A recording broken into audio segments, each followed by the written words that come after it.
nous.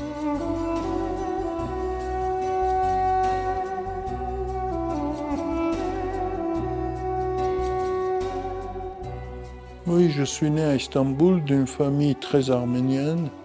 sûrement. Ես ծնվել եմ Ստամբուլում, L'arménien. շատ հայկական ավանդույթներով առաջնորդվող ընտանիքում։ Անշուշտ, տանը միայն հայերեն էինք խոսում։ Հայրս բժիշկ էր, նա մեծացել է որբանոցում։ Հորեղբայրս նույնպես բժիշկ էր, մայրս տնային տնտեսուհի էր։ Քույր ունեի, ապրում էի քրոջս և տատիկիս հետ։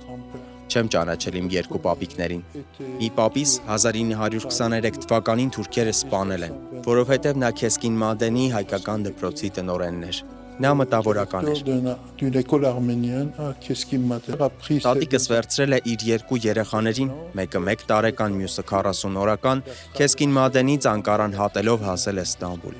Թակել է մի որբանոցի դուռը, որը կոչվում էր Կարագյոզյան։ Տատիկս իր երկու երեխաների հետ մտել է այդ որբանոց աշխատանքի, որպես հավաքարար։ Երեխաները որբանոցից բացի ուրիշ ոչ մի այլ վայր չեն իմացել։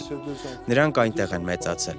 լավ սովորող աշակերտներ են դարձել։ Այսպիսով հայ համայնքն իր միասնական ջանքերով գերազանց ուսանող այս երկու աշակերտներին ուղարկել է Ստամբուլի կենտրոնական վարժարան։ Եվ նրանք տեսան, որ այս երկու եղբայրները շարունակում են լավ սովորել և նրանց ուղարկեցին համալսարան։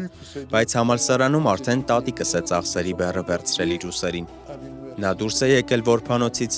գնացել է աշխատելու մասնավոր տներում որպես մաքրուհի, սպասուհի, որպես դայակ։ Այսպիսով իմ հորեղբայրն ու հայրս դարձան բժիշկներ։ Նրանք սկսեցին վաստակել իրենց ապրուստը և դրանից հետո տատիկս այլևս աշխատանքի կարիք չուներ և չաշխատեցել։ Նա մեր ընտանիքում միշտ շատ կարևոր տեղ էր զբաղեցնում։ Ես մեծացել եմ հենց այդպիսի ընտանիքում։ Plus travailler.